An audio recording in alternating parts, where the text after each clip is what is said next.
My name is Dr. Marianne Thrush, and I would like to introduce Deputy Chief Sam Hinson. Deputy Chief Hinson was born and raised in Chestnut Hill, which is a small community in Jefferson County, Tennessee. He's worked for the Sevierville Police, did I pronounce that right? Sevierville? Yes. Okay. He's worked for the Sevierville Police Department for 27 years. During his career, he served in a variety of capacities to include 17 years as a detective and detective lieutenant in our Criminal Investigation Division. He's currently the Deputy Chief of Police. Deputy Chief Hinson holds a bachelor's degree in criminal justice from Austin Peay State University, and he's a graduate of the FBI National Academy, Session 273. He has been married to his wife, Tara, for 14 years, and he and his wife live in Sevierville with their 2 dogs. And before you start, I need to know what type of dogs you have. We have a miniature pincher who is the ruler of the roost in our home. And then we have a little Chihuahua mix. She's large for a Chihuahua mix, but she's Chihuahua among other things. And they are both very, very active. Great. Thank you. I'll let you take over now. Thank you. Thank you so much for the introduction. First of all, I'm not a titles person, so Sam is how I prefer to be called. She pretty much told you what my background was. I've been here since 1995. Prior to that, I was a reserve deputy over in Jefferson County, which is the county where I'm originally from. And I was so young, I was just 18. It's hard to believe they give anybody a badge and a gun at 18, especially from the chair I'm sitting in now, but they did. And I bought drugs in an undercover capacity because I did look so young, and even some alcohol, like bootleg alcohol and things like that, and then transitioned over here to Sevierville and have been here ever since. And the most of my time here was spent, as Dr. Thrush said, as a detective. And so that's most of my background involves criminal investigations. As a matter of fact, I met my wife that way. She was a caseworker for the Department of Children's Services. And so we met working child sex abuse cases together, as tragic as those are. And so that's kind of how we became acquainted to begin with. So to start off, I'll just talk a little bit about the makeup of my agency and the demographics in the area where I live. And most of you probably know or have heard of Sevierville. It's very much a tourist-based economy. We're right here in Sevier County, along with Pigeon Forge, Gatlinburg, Dollywood's obviously in our backyard. The Sevierville Police Department is 65 sworn personnel, with another 16 support personnel. And by sworn personnel, I mean, badge and gun officers. And then the support folks are everything from administrative assistants to records clerks. We have a municipal court clerk that's housed here, and dispatch. We have a total of 9 dispatchers, then a 10th person that supervises those dispatchers. So we're probably a little larger than a town our size would ordinarily have in terms of personnel. There's about 17,000 people, permanent residents in Sevierville, but there's 12 to 13 million visitors a year that come through here because we're at the foothills of the Great Smoky Mountains. And so we ordinarily, a town that size, you'd probably see about half the number of officers that we have, but because of all the tourism and the things that go along with that, we're a little bit bigger. That being said, we're still a small agency. We work hand in hand with the Pigeon Forge Police Department and the Gatlinburg Police Department, and the Sevier County Sheriff's Office. All of us are very much partnered together.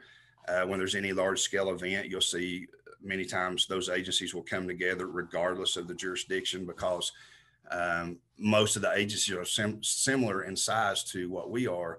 So if there's a large scale event, which unfortunately we do have from time to time, everybody sort of pitches in together. We have memorandums of understanding for the various agencies. So there's that. As a matter of fact, as I sit here, some of you may have seen on the news, there's a huge wildfire going on in Wares Valley, not too terribly far from where I'm sitting. And coming on the heels of the Gatlinburg wildfire back in 2016, it's definitely an all hands on deck.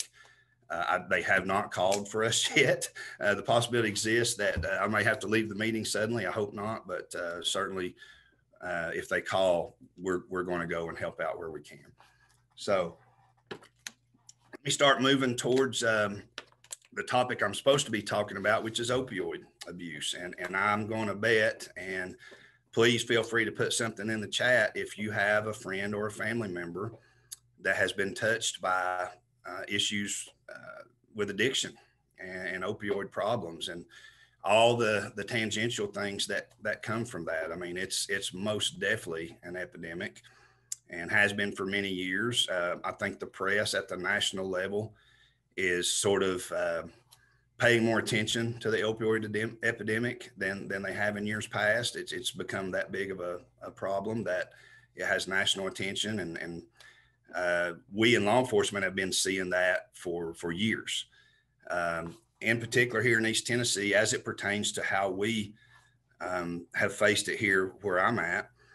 I went to the detective division in 2001, and shortly after that was when we started to see problems with OxyContin, a prescription pain medication that was very commonly prescribed at that time.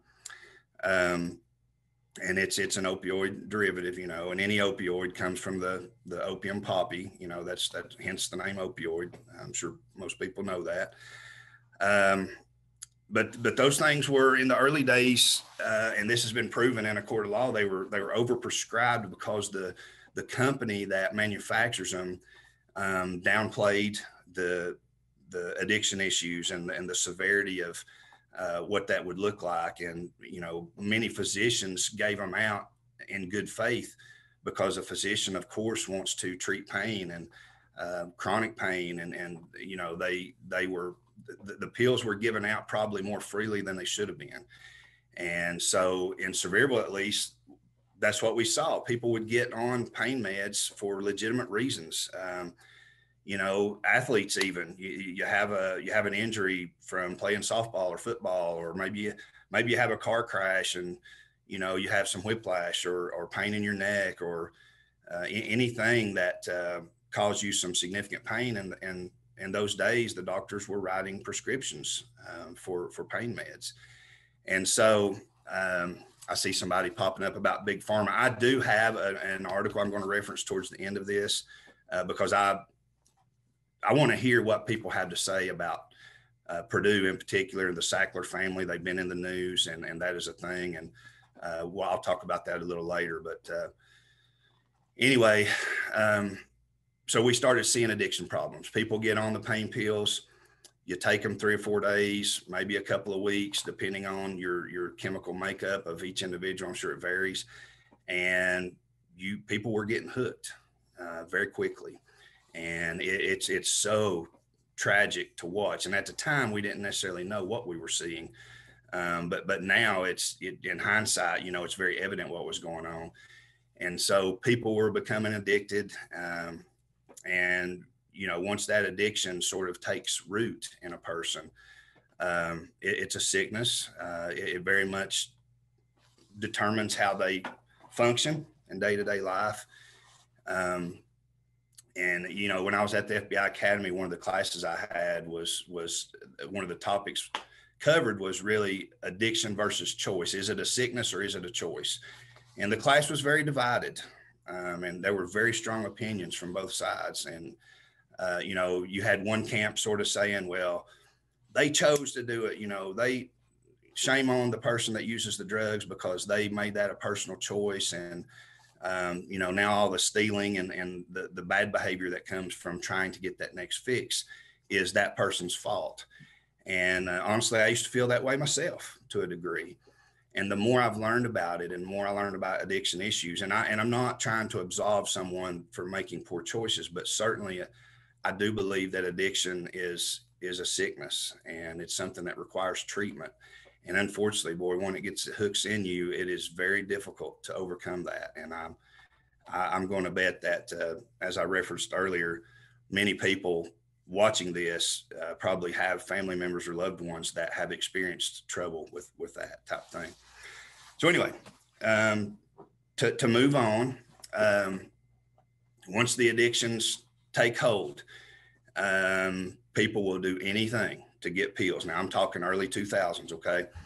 And that if that meant stealing, breaking into houses, scamming folks, whatever, to get money to buy pills. I mean, at one time we were seeing Oxycontins go on the street for $1 a milligram. That was here in East Tennessee. We had a robbery many years ago of a pharmacy. They were held up at gunpoint. The person got a bunch of oxys, and ultimately we tracked them to West Virginia because at that time they were even harder to get. The pills were harder to get in West Virginia than they were here, and they were going for $2 a milligram up there. And so the suspect that robbed the pharmacy here had some connections in West Virginia and ended up going up there, to sell them because it was more lucrative, from a financial standpoint. So just the opioid epidemic just exploded at that time. People were doing doctor shopping, which is, going to various doctors to try to get more than one prescription. That led to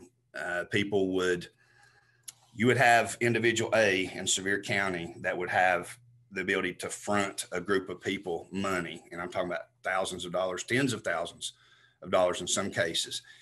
And they would go to all these doctors. And when I say they, you get a 4 or 5 addicts or people that were sort of involved in the drug trade, and they would just go around and hit various doctors and pain clinics and get scripts and bring them back. And, they would get keep a cut, and then they would bring back the pills to that initial person that sort of had fronted that money, and that was the supply. So that goes on for a while.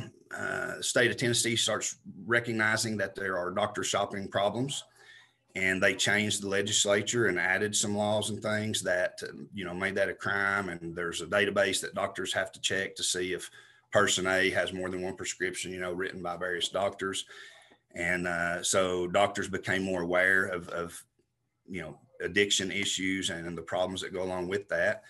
And so when the pills started drying up, so to speak, or becoming more difficult to get, heroin started creeping in. The pills became so expensive and rare, I guess, if we want to say that when heroin hit, boy, did it hit. It just became an explosion in our area. When I started at Sevierville as a young patrol officer in 1995, if you had told me then that we would have the number of needle IV drug users that we have now, I would have told you you're crazy. And literally, and when I say this, it's not just our community. Any law enforcement officer will tell you that we're up to our eyeballs in IV drug users. It's scary. It causes, I don't have an accurate statistic to give you that I can prove with numbers necessarily, but my personal opinion, having run the detective division here and then sitting in the chairman now, I would say that 90 to 95% of the crime, theft and this type of thing that we see is somehow related back to opioid and methamphetamines in there too. I know this discussion is about opioids. Methamphetamine go hand in hand with opioids, though. Heroin and meth are our two biggies here. So sorry, I saw a question pop up here. I'll deviate a little bit. Does our department in particular have policies or protocols in place to deal with individuals under the influence or trying to get a fix? So yes and no. I mean, there are, most of the time, by the time we get a hold of somebody, they've already violated the law. So we're in the position of having to arrest that person. Now the court, more so than the police department, has the ability to refer people to drug rehab, and there's drug courts and things like that. So we do, if it's possible, as the police, if we have the ability to refer someone to treatment or rehab, we prefer to do that. Jail, quite frankly, is not the place for most of these people. If they have an addiction issue, sitting in jail is not going to fix that issue. And we're cognizant of that. The problem becomes that we're also sworn to uphold the law. And so if somebody's violating the law as a means to get their fix, then we have to address that. We can't, turn a blind eye, so to speak. So that's kind of where we are. We do have a critical incident team that deals with mental health and drug issues and things like that. And we try to, where possible, come up with alternate solutions for folks rather than jail where we can. Sometimes that's work, sometimes it doesn't. It depends on the severity of any crime they may have committed, if that makes sense. So anyway, back to the heroin. Pills become hard to get. Heroin hits us from various sources. I mean, you have it coming down from Chicago, down from Detroit, up from Atlanta. Lately, it's really, we feel like it's a lot of cartel related stuff. And when I say cartel, I'm talking about down in, the Mexico, South America. I mean, the stuff that we see is like industrial grade manufactured heroin. It's high quality. If you can call it, that's kind of an oxymoron to refer to it in that way, but it's very potent stuff. In addition to heroin, and this is a relatively recent development, but it's been a few years, fentanyl, which is a synthetic opioid that is, depending on the source you get it from, it's up to 80 to 100 times more powerful than heroin. So think about that. Heroin will kill you by itself. If you have like someone like me, or probably any of these panelists that doesn't have any kind of tolerance for that, and you did a big enough dose of heroin, it would nod you out and potentially kill you. It's a depressant. It shuts down your respiratory system and your cardiopulmonary system. Now you've got fentanyl being added to that mix, and the fentanyl serves as a cutting agent, and it makes the heroin stretch out more so the drug dealer can make more money. So you have an ounce bag of heroin, and you cut that with just a fraction of fentanyl, which is so powerful that it stretches that heroin out, makes it much stronger. And the addicts will actually, believe it or not, seek that out. If they hear a phenomenon we see here a lot is if an addict hears that someone, across town overdosed, they will seek out that drug because it's a more powerful high. And opioid addicts their tolerance level builds and builds and builds. And most of you probably seen this on TV. They, once they become a full-blown addict, they're not even getting high anymore, really. I mean, they're getting back to normal. They're getting not sick. If you've ever seen anyone that's dope sick, they're miserable. They're awful. They feel so horrible. They're cramps, nausea, diarrhea, fever, sweats. It's a very difficult physical phenomenon to go through. And that's why they're so adamant and seeking out their drugs so that they don't, become what we call dope sick. So anyway, the fentanyl makes the heroin stronger. And so for your hardcore addicts, that's what they want. They want the strongest drug possible. Well, what that then results in is it's too strong, and it even overcomes their body's tolerance, and it's killing people left and right. Okay, I told you that Sevierville is a town of about 17,000 people. I myself, now I'm a desk jockey for the most part. All right. I'm in an administrative position now, and I go in the field when I can because I'm still a police officer and I enjoy that, but I don't get to do it much. I myself went on 2 dead bodies week before last that were opioid overdoses. And so that just serves to illustrate how big of a problem it is. Our officers, we carry Narcan or naloxone, which is an opioid antidote, if you will. And I don't know the physiological mechanism of how that works, but if someone is overdosing and they're unresponsive and their respiratory system shutting down, there's various ways of delivering that thing. We use a nasal spray here at Sevierville PD, and we're reviving people weekly. And at one time, we were one of the first agencies in this area that actually carried Narcan, and addicts would come here to use because they knew if they OD'd, we would be on hand to revive them. And so it was almost like a safety net. And that spurs some pretty strong feelings too. I mean, I've heard it said, anyway, why do you revive them? You know, the shame on them. They're doing that. They deserve what they get. And I understand that point of view in some respects, but think about this as well. So you get a young kid, 18, 19 years old, that's experimented with something that they might not know what they've gotten a hold of. And they get something that's cut with fentanyl, and now they're laying there dying. And we have the ability to save them. Well, of course, we're going to save that person. We're going to save anyone because that's what we do. Regardless of the choices they've made, they're still a human being. And we owe it to them to do what we can to help them. And so I understand people's frustration about it on the one sense, but if we consider the idea that addiction is a sickness and the actions that they take is because of a sickness, we're sworn to help people like that. As aggravating as it is, I mean, that's part of what we do. So anyway, I'm going to refer to my notes. I've been talking a while. Have any questions, please post them in the thing. Let me tell you some numbers. You have a few questions in there, I think. Do we? Okay, let me look up and down through here. Thank you. You can check the Q&A button down there too. Q&A. Aha, I see. Okay. What are some ways that the city of Sevierville in particular are assisting in reducing the number of fatal and non-fatal overdoses? Well, the Narcan is one. We have a community resource unit that really is tries to educate. We have a DARE program in the schools that teach kids at a young age about the dangers of drugs and things like that. So those are some ways. I think getting the information out to the public is probably the most effective thing. But we still have our problems, you know. And I see we're referring to the MAT and SSPs.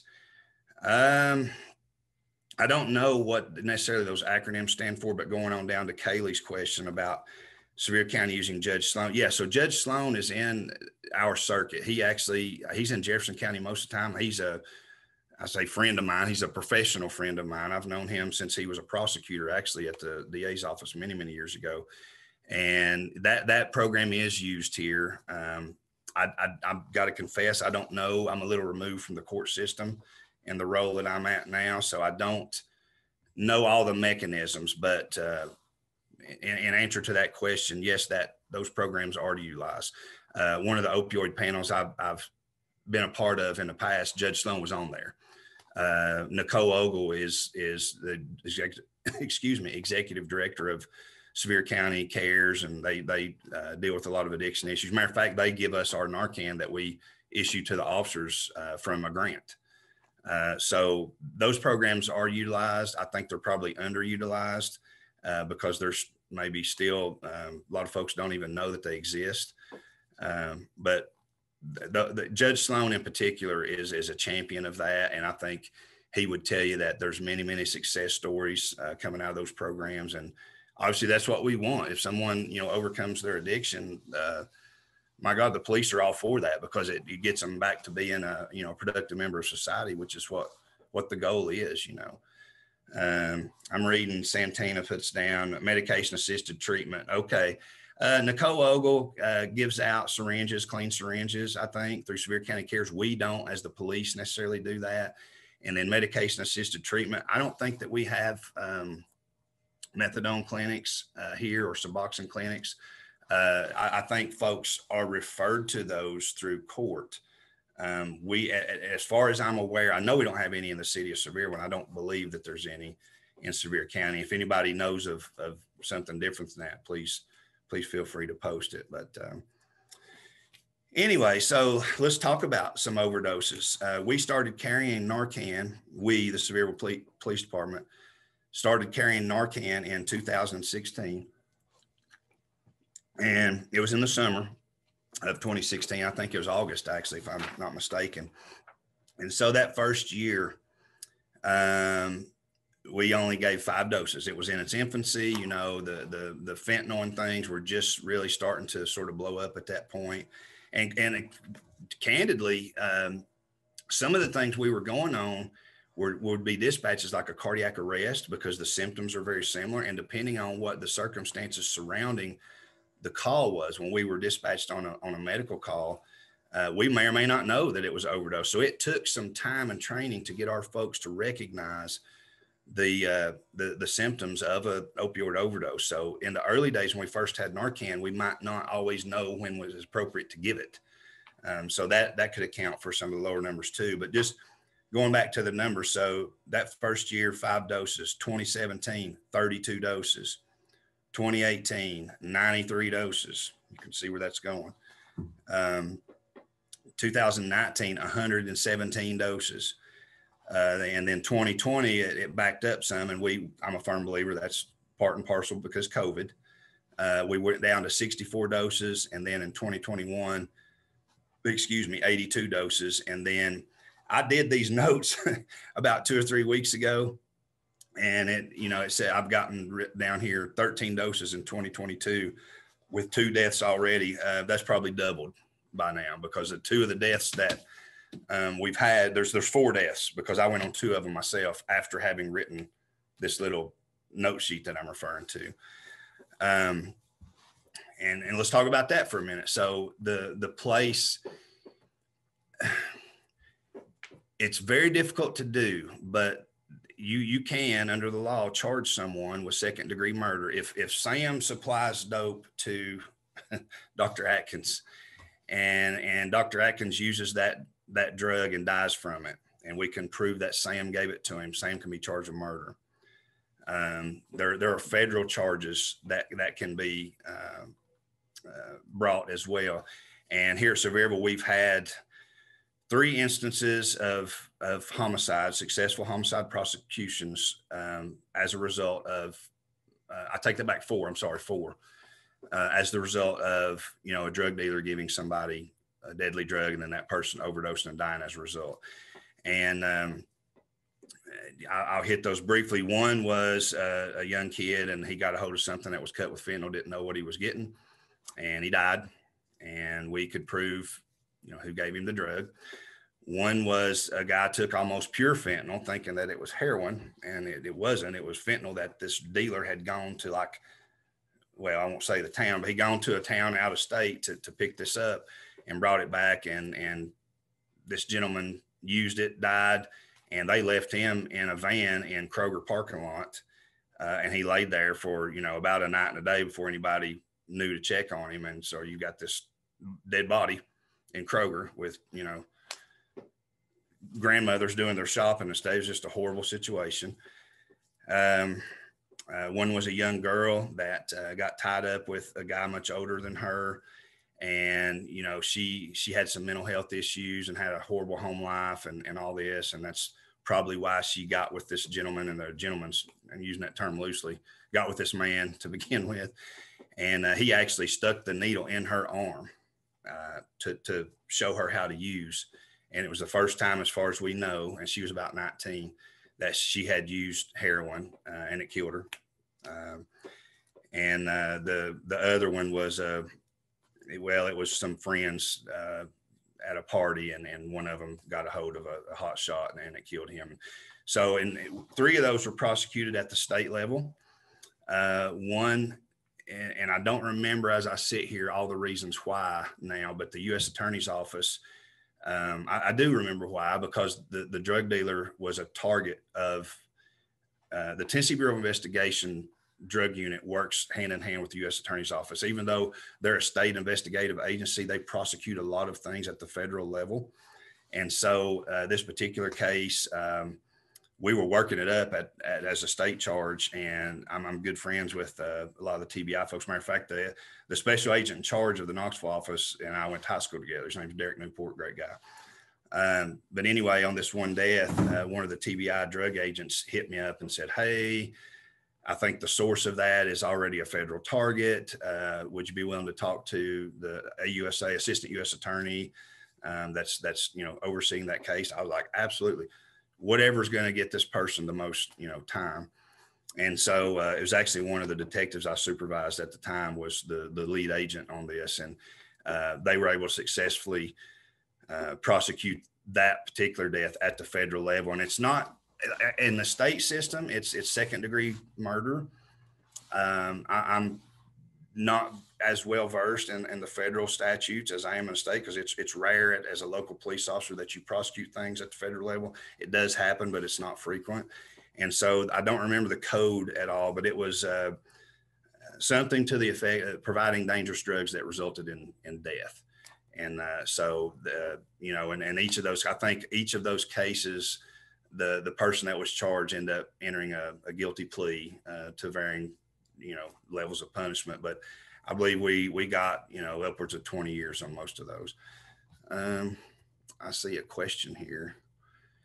I see one from Anita about son's best friend died of a fentanyl overdose. And I know, I wish they'd found out too. It's so tragic, so senseless, just people lose their loved ones left and right. And it's, you're in police work and you kind of get, I don't know if acclimated is the right way. You get used to that kind of thing. But it's tragic. It's horrible. I mean, most of us that get into police work do it because we want to do some good for the community. So to see something like that, it's just killing off people left and right. It's very hard to watch. It's very hard to watch. And it's so undignified. You get a call and you go, and one of the deaths I went on a couple of weeks ago that I was talking about, it came in as cardiac arrest. And it just so happened I was coming back from a meeting I'd been to. Like I told you, I'm a desk jockey. And they were real busy in town that day. And I was very close to this call. So I told them I would go to it. And I did. I was the first one there. And, this lady, and she's probably in her, early 70s. And then I knew her as just boo-hooing, I was, please help my daughter. And she said the lady's name. And I knew him. I had been there before. And she's like, I think she's having a heart attack. And, my son's back there with her. And so I brought my Narcan, and I go in, I'm prepared to hopefully, give this lady Narcan. And as it turned out, she'd been dead since probably 2 or 3 in the morning. This is like noon the next day. I mean, rigor, it was fixed, and it was very evident that she was dead. And the family just didn't recognize that for what it was. And where I was going with that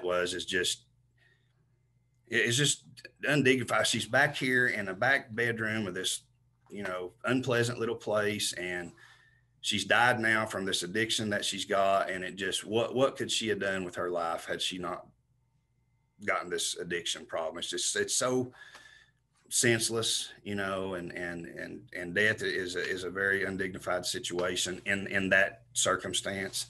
And it never ceases to break my heart for family members that have to experience that kind of thing. Mary Ann, yes, we have. We don't have a ton of violent crime in Sevierville, but we do have it. We have our share of murders, unfortunately, and things like that. And so the question is, have you noticed the increase in opioid use? There's been an increase in violent crime. Absolutely. All crime. And with that violent crime, your robberies will go up because pharmacy robberies. You'll see convenience store robberies because they get quick cash, and it enables them to go, buy the drugs that they need. All levels of crime. Break-ins are a big thing, both vehicle and residential. At one time, you're even seeing like white collar type scams, with fraudulent credit card stuff like that, and they were using those proceeds to buy drugs. But most definitely, the robberies and things have skyrocketed because of the problems that we see. Another question on the Q&A here. Lord, the question from Kaylee is, do you feel like a large barrier within the correctional setting is stigma, and that is why medicated assistant treatment is not widely utilized? Possibly.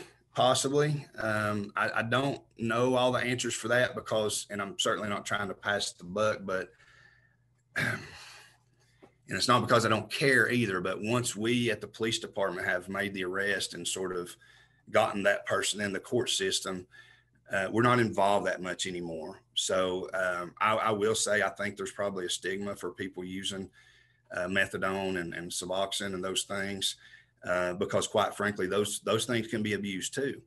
If they're utilized in the way that's intended, I think they can be effective tools to overcome addiction. But many times, and this is Sam's opinion, if someone is ordered into rehab because of a crime that they've committed as a result of having an addiction, and they haven't made the choice in themselves to give it their best effort, I guess, so to speak, and sort of work on the things that are exacerbating the addiction situation, ordering them to rehab doesn't always work, I guess is what I'm trying to say.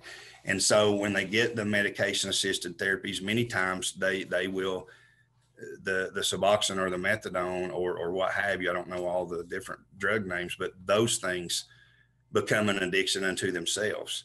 And I know that's unintended, and that's not what happens with everyone. I'm certainly not trying to downplay the effectiveness of those programs, but in reality, it does happen. And so, that I think that factors into people's perceptions of those different programs. A couple more questions popped up here. What are the percentages of addiction, overdose in impoverished versus more affluent communities? Good question. I don't have statistics on that. Certainly, it's across all socioeconomic barriers, I guess, if that's the right way to put it. It touches everyone. It's probably a little more prevalent in the more impoverished areas, simply because of the circumstances that those types of folks are facing in life. I mean, do they have an outlet for their frustrations at being in their situation other than drugs? Do they have access to, I don't know, a support system that would keep them off of drugs? I mean, I think there's any number of reasons for that. And I'm certainly I'm not an expert in that field, but I will say this, it touches everybody.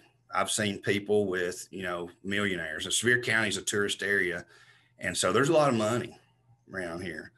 And I know of some very affluent families that have loved ones that have addiction problems, and it touches all walks of life. I can say that without a doubt. Is it a little higher in the impoverished communities? Probably so.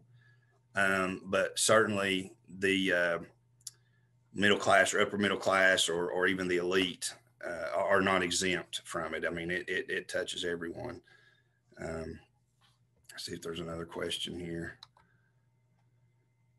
Do I really think that kicking drug addiction is a matter of wanting to do better? I ask because last year I was diagnosed with type 2 diabetes. I'm having a very difficult time with carbs, to which I have no addiction. Do we consider addiction to drugs as taking away free will? Good question. That goes back to part of what I was alluding to earlier. So back to the class I was at in the FBI Academy. And so the FBI Academy, there's each class is about 250 to 260 officers from all over the United States. So you had everybody from LAPD to NYPD to little small towns like Sevierville. There's just a broad variety of personalities and skill sets and experiences there. And I'm telling you, it was about divided down the room in terms of, is addiction a sickness or is it a choice? And there were some very compelling arguments made on both sides. And I would be not telling the truth if I didn't see good and valid points in both of those arguments. I probably do fall a little more these days on the side of addiction being a sickness. But I don't think you can totally discredit the idea that some people choose to start down that road. I mean, I don't want to get mired into, because people are so polarized by this topic. I don't want to certainly say anything to offend anyone or upset someone's belief system. But I find that people are very divided on that topic. And so, hate to be a fence straddler, but I think it's a little of both, depending on the circumstances. I think no one instance is the same as the next. I think that there's just a lot of factors that go into those. I've seen people that I put a guy in prison years ago for a very significant crime that he committed as a result of his addiction to heroin. And I was a detective at the time. And this dude went to prison for like 9 years in TDOC, Tennessee Department of Corrections. And he, I'm not going to say that you can't get drugs in prison, but certainly it's, a little more difficult to do than on the street. And he was a good guy. Like, I can't tell you the number of times I've had to arrest someone. And if you can see through the poor choices or that they've made, or in his instance, the things that stemmed from his addiction, I liked him. I mean, he was a good guy. He just was in a bad situation and did some things that he shouldn't have done. And anyway, he goes to prison for, I think it was 8.5, 9 years. And the day he got out of prison, he went and used, because that's how strong a hold that thing had on him. And it was heroin. And the reason I know that is because he ended up committing another crime, and I had to arrest him again. And we had I won't say relationship, might not be the right way, but we had a rapport. Like, he remembered me and I remembered him. And he told me, he's like, Sam, dude, I hadn't no more got out of the parking lot than I was thinking about where I was going to go and get my fix. And that is how incredibly powerful that addiction can be. So for whatever that's worth, again, I'm not trying to be wishy-washy on that topic, but everyone has their own opinion on that. In particular, if you've experienced a family member or a loved one, or maybe it's a different circumstance. Maybe it's somebody that you don't really like that you knew that had an opioid addiction, and that's probably going to change your stance a little bit. I mean, you're maybe more likely to think, well, that person's just a bad person making bad choices, as opposed to, it being a sickness and not necessarily all their fault. So I think, like many things, the truth's often in the middle, I guess. I see another question popping up. They said no open. Sorry. So preparing our students for the real life special topics, like for young people to learn, man, that's probably so. Being that, I knew I was going to speak to educators today, I probably should have come up with some good things to tell kids. I'm going to say something. I probably shouldn't even say this, but I'm going to tell the truth. I don't know how many of you are familiar with DARE, Drug Abuse Resistance Education is what it stands for. It's a big program in police departments across this country, and has been since, I think, the 80s. Maybe even before that. I don't know all the history of DARE. Statistically, it's proven beyond a shadow of a doubt DARE doesn't work. And that's coming from very reputable sources, and that's tragic. Does that mean we don't do DARE? No. Because even if statistically it's not getting the results that we want, if we didn't do it at all, where are we? If it reaches one kid and one kid doesn't die because they remember something that a teacher or a police officer told them in their DARE class, mission accomplished. You know what I mean? I wish we could say that it was effective on a large scale. The reality is that it's not. So I wish I had a better answer for that one. But that's a tough thing. And in particular, with this sort of the social media phenomenon and instant gratification and the way kids are now versus how they were when I was a kid. Thank God there wasn't cell phones and Facebook and things when I was a kid. Who knows what trouble I may have gotten into. And that those social media platforms can serve as a conduit for drug use too. And that's something we see in the law enforcement world. And I'm not poo-pooing social media. It's a thing. I don't do it myself much, but I also understand technology is what it is. And it can be very beneficial, but it certainly has a dark side as well.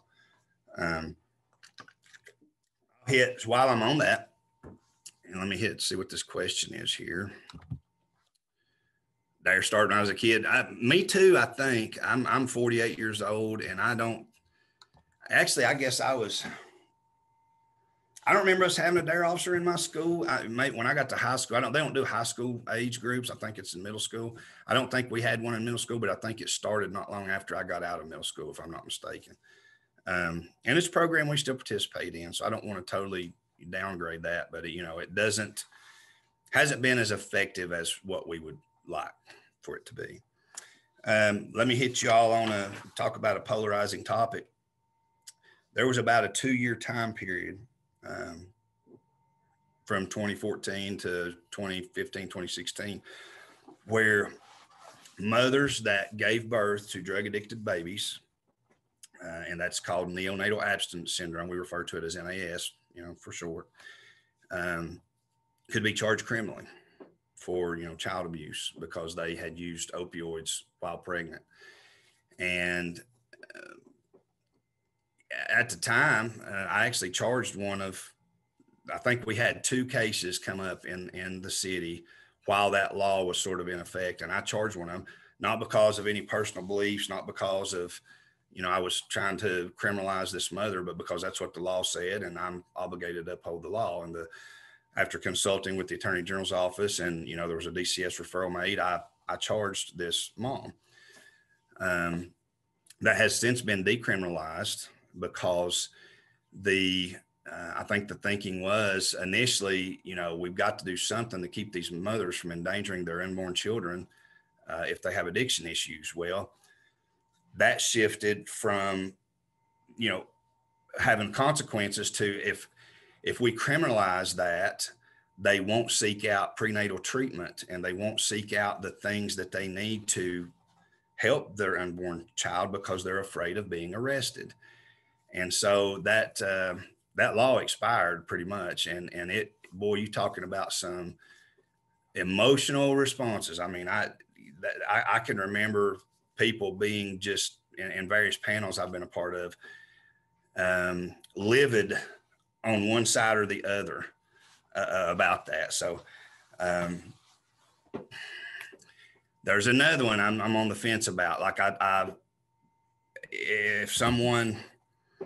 if a mother made that choice and well, see, when I say make that choice, I'm assuming to be in one camp or the other. If a person experiences addiction to the point where she is using while she's pregnant, don't we need to get help for her so that it helps her child too?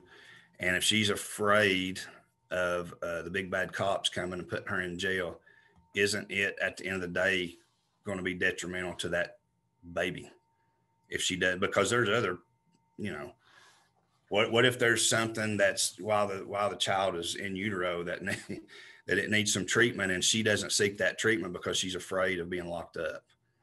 And so I guess if anything changed my mind about it, it was that, like, because ultimately we want to help the mom, we want to help the baby too. That baby's really helpless, and so we need to do everything we can to help that infant. And so if the longer I've been here, some of my views have morphed or changed. And I think to just lock in on one position and to the exclusion of anybody else's point of view is probably not a good thing in most circumstances.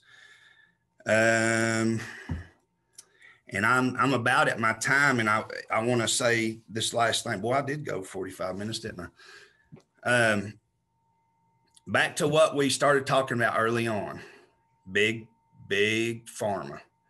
And I've got an article pulled up on my other screen over here, and I'm going to reference it and read a little thing because I feel pretty strongly about this. And it's the Sackler family, and they're, the founding family of Purdue Pharmaceuticals, which were the original manufacturers of OxyContin. And, early on when I heard about that, I'm like, well, is it their fault or was it this sort of unintended consequence, these addiction problems? But then when you read some of the stuff that the family has said, and I'll hang on to that thought. So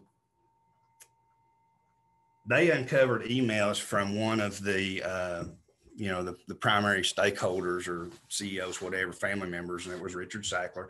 And to be fair, I certainly don't want to be plagiarizing anything. I'm quoting an ABC News article from the internet here, but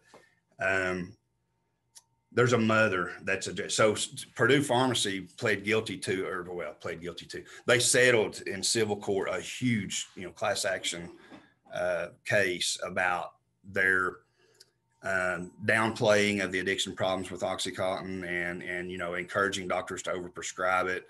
And I mean, I watched a documentary about it recently, and it was terrifying to watch the marketing practices that they employed at that time. It's just amazing. And I'm like, man, they really are kind of bad guys here. It's like I feel like heroin's always been around, but man, when the OxyContin thing started, that is at least in Sam's small bubble of experience here in East Tennessee, that is where we saw the heroin epidemic just explode. And so, I believe that the Sacklers have some culpability there. Is it all their fault? Maybe not, but do they have culpability? I believe so. Anyway, back to this. There's a mother that lost her son to opioid overdose, and a lot of emails from the Sacklers went public during the course of this suit and everything. And a mother reads to Richard Sackler, "I understand today is your birthday, Richard. How will you be celebrating? I guarantee it won't be in the cemetery. You have truly benefited from the death of children." And she's referring to the enormous amounts of money that big pharma makes. I mean, the money, if you can settle a $600 million suit and without a blink, that's a lot of money. And I think that settlement was somewhere in that neighborhood. And the article goes on to say that her words echoed a 2001 email from Richard Sackler made public during lawsuits over OxyContin, in which he referred to people with addiction as the scum of the earth. Now that's pretty powerful. So here's a guy that profits from, selling a highly addictive substance, and then he refers to people with addictions as the scum of the earth. I don't like that. I'm going to bet that there's a lot of people on here that don't like that. So that just really got my attention. And again, I'm not saying it's all their fault, but certainly they should own their part in it, in Sam's opinion. So I've talked, I can't believe I made it and talked all this time. Questions, I guess. Here's my little Q&A thing popped up again here. One of the questions was, isn't it possible she may have gotten pregnant while seeking to get high? That's very possible. In particular, sex workers many times have, they do what they have to do to survive, and many times survive in their world is getting the drugs that they need so that they're not dope sick and so that they can function. And so, yes, we see people trade sex for drugs. And to answer your question, that's very possible. That's very possible. And then the next question here is, do you think creating more awareness for both addicts and officers about treatment could be effective in individuals seeking treatment? Or do you think officers will still focus on upholding the law? I think both. Officers are always going to be focused on upholding the law because that's what we're sworn to do. And so let me say this. An addict that does something because of their addiction that violates the law, they need help, and I don't dispute that. But who you can't overlook is whomever that person may have victimized, because those people deserve justice too, and fair treatment from the police officers and the law and the police departments. So we can't just overlook people that commit crimes, even if it's as a result of their addiction. There's still consequences and accountability, and that has to happen. That's the system we live in. And it's going to be a hard sell as a police officer or a detective to go and tell, Billy Bob over here that, well, we can't charge this person that broke into your house and stole $20,000 worth of your belongings because he or she has an addiction. That's not going to work. I don't know what all the answers are. I do believe education is huge. And the more awareness that people have, the more likely they are to hopefully avoid getting anywhere near something that would cause them to have an addiction in the first place, if that makes sense. So Any other? Well, I think a couple more popped up here. Oh, that's same too there. Okay. I hope I haven't bored everyone to tears. I posted another one. Oh, did you? Okay. Sorry. Hang on. That's okay. In the chat area. Oh, chat. Sorry. Yeah. That's the only place I can post. Tangentially so. So the question is, have you worked at all with any problem solving courts, drug courts? Are there any in Sevierville? So Sevierville is part of the 4th Judicial District, which comprises Sevier County, Granger County, Jefferson County, and Cocke County, and the circuit court judges sort of can be in any of those counties. And someone had mentioned Judge Sloan earlier, and he's a big champion of drug court and this, that. And so tangentially, yes. I mean, I know of them. I don't know all the mechanisms of how or what the criteria are necessarily to have that as an option, like as an alternative sentencing situation. I do know, and again, I'm friends with Judge Sloan or professional friends. He has just an abundance of success stories that come out of that, and he is very. As a matter of fact, he might be somebody, if you do this again, that would be someone good to approach, because he feels strongly about it and he's very knowledgeable about it. He's a great guy, and he likes getting the word out. So as it pertains to that particular topic, he would be a good resource for that. This has been great. I really appreciate all that you've said, and you could go on for another hour. It would be okay with me. Well, I've got a lot of war stories I could tell, but I hope someone picked something out of it anyway. Well, your pregnant women who've used opioids remind me of the cocaine babies of the 80s and 90s. Very similar. Same kind of thing. Very similar. Yeah. Yeah. Are there any other? I'm sorry. Oh, I was just saying, it's just a very tragic situation. I can remember in my, and I've been down there for other things, but the NICU units, the neonatal intensive care units at the hospital, East Tennessee Children's down in Knoxville, UT. I mean, I've been to all of them at one point or another. Yeah. LeConte here in Sevierville doesn't have one, but the ones that do, the NICU babies are, there's a high percentage of NAS babies in there, and those children are screaming in pain. It just, those poor nurses, man, and the poor children. It's very tragic, very tragic. Yeah. Are there any other questions? Looks like there might be some more in the chat. Oh, couple of thank yous. I think they're just thank yous. I don't see any more unless they're not in my screen. But hey, thank you all for the opportunity. One of our officers, I think, is a student of Dr. Atkins, and he had approached me about this, and I was like, man, I'll give it a shot. I don't know. I'm not exactly steeped in academia, but I'll sure do my best. The applied work makes whatever we teach in the colleges real. Without that, it's kind of pointless. Sure. Understood. So thank you very, very much. Thank you all very much. You're very gracious. Thanks so much. And if I can be of any service to any of you, I'm the only Sam at Sevierville PD. So if you're ever up this way and need something, please reach out. Okay. Thank you. Thank you.